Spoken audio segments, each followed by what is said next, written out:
आपण काल बघितलं ठाणे लोकसभासाठी नरेश म्हस्के यांचं नाव आघाडीवरती आणि त्यांचं निश्चित सुद्धा केलं, उमेदवारी जाहीर केली. आपलं नाव आघाडीवरती होतं, आता त्यांना मिळालं. आपल्याबद्दल काय?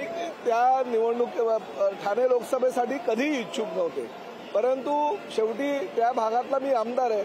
गेल्या निवडणुकीमध्ये मी स्वतः 84,000चं मताधिक्य घेऊन निवडून आलो होतो. तिसऱ्यांदा मी निवडणूक जिंकलो होतो. त्यामुळे साहजिकच माझं नाव लोकसभेसाठी जर कुणी घेतलं असेल तर ते वावगं नव्हतं.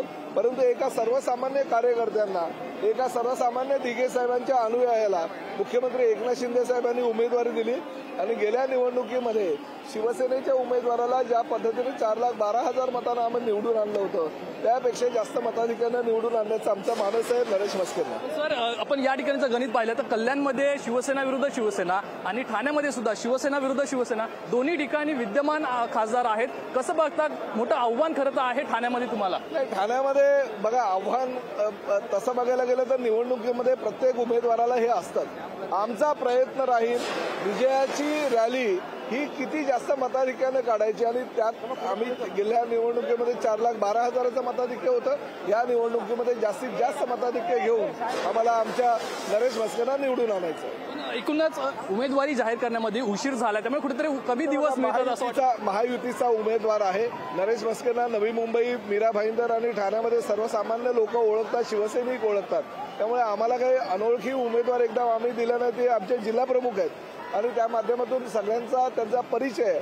त्यामुळे निवडणूक जरी 20 तारखेला असेल तरी आम्हाला प्रचाराला जेवढे दिवस मिळतात त्या प्रचाराच्या दिवसांमध्ये आम्ही पूर्ण पुढल्या 3-4 दिवसामध्ये जर तुम्ही चित्र बघेल तर अतिशय वेगळं चित्र दिसेल आणि आम्ही कितीतरी पटीनं पुढे गेलेलो असेल.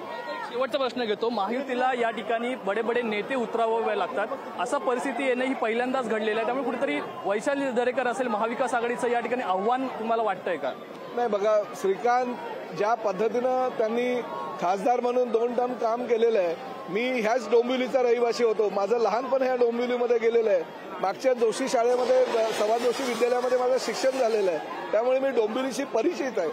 परंतु गेल्या 45 वर्षापूर्वी जी डोंबिवलीची परिस्थिती होती ती परिस्थिती श्रीकांत शिंदेनी गेल्या 10 वर्षामध्ये बदललेली आहे. आणि हा इतिहास आहे. जेवढी विकास कामं राज्यामध्ये कुठल्याही खासदारानं केलेली नाही, देशामध्ये मी म्हणेल कुठल्याही खासदारानं केलेली नाही, तेवढी श्रीकांत एकनाथ शिंदे यांनी 10 वर्षामध्ये केलेली आहे.